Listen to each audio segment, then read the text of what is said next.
Horner ne veut pas que le titre en F1 se joue devant les tribunaux. Alors, ça aurait déjà pu être le cas l'année dernière. Et franchement, Mercedes, ils auraient dû aller jusqu'aux tribunaux.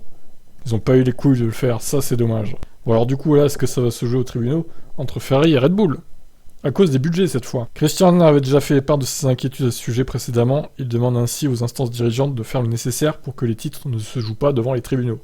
La manière dont vous concevez la voiture est sous votre contrôle, a déclaré Horner. C'est une chose sur laquelle vous travaillez avec vos designers. Vous contrôlez votre propre destin.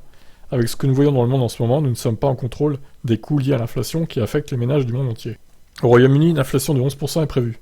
Cela a un effet direct sur le personnel, les matières premières, l'électricité, les produits de base, ou encore les pièces fournies. Il s'agit selon moi d'un cas de force majeure dont les FIA doivent se saisir. Si la FIA n'a pas encore indiqué quelles seraient les pénalités attribuées en cas de plafond budgétaire non respecté, Horner insiste en affirmant que probablement 50% des équipes dépasseront le plafond d'ici la fin de l'année, si les choses continuent ainsi, et peut-être plus encore. Nous ne voulons pas d'un championnat qui se décide devant les tribunaux ou à Paris devant la FIA. Nous avons 6 mois pour régler ça. Nous devons agir maintenant. Alors moi je suis plutôt d'accord avec lui.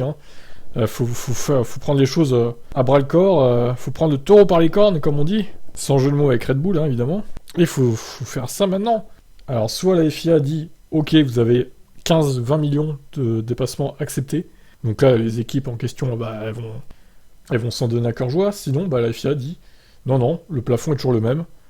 Dépassement égale, je sais pas, par exemple, 1 million de dépassés égale 10 points en moins au championnat. Voire 20 ou 30, je sais pas. On pourrait faire un truc comme ça, à la limite. Au championnat constructeur, évidemment. Alors, est-ce que ça pourrait pénaliser les pilotes? Il faudrait pénaliser les pilotes aussi, parce qu'ils en profitent, les pilotes. Donc, bon. Je ne sais pas ce que la FIA va décider. Donc, je continue. Nous ne voulons pas d'un championnat qui se décide devant les tribunaux à Paris. Voilà. Le dirigeant de Red Bull craint ainsi que de nombreuses personnes soient amenées à perdre leur emploi. En F1, si rien n'est fait. Je pense que les équipes de pointe devraient licencier environ 2 à 300 personnes chacune si ça ne change pas. Est-ce normal? Le problème est que si le plafonnement des coûts échoue sur toute la ligne, il disparaîtra pour toujours. Et oui, il y a ce problème aussi. On doit trouver une solution à ce problème. Personne n'aurait pu le prédire. Nous avions réduit les budgets capés de 35 millions de dollars pendant la pandémie. Et là encore, personne n'aurait pu prédire les problèmes que nous avons rencontrés.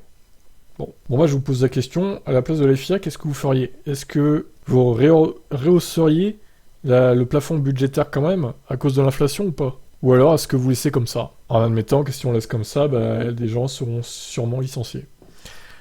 Et d'un côté, si on rehausse, les équipes comme Alpine, Alfa Romeo, qui sont même pas au budget, ils vont prendre cher, finalement. Et ils vont gueuler. Donc, ouais, c'est compliqué. Là je ne vais pas être la FIA. Franchement, je sais pas ce qu'ils vont décider. Il va falloir trouver un compromis, mais c'est compliqué. Bon, je vous laisse commenter. Ciao, ciao.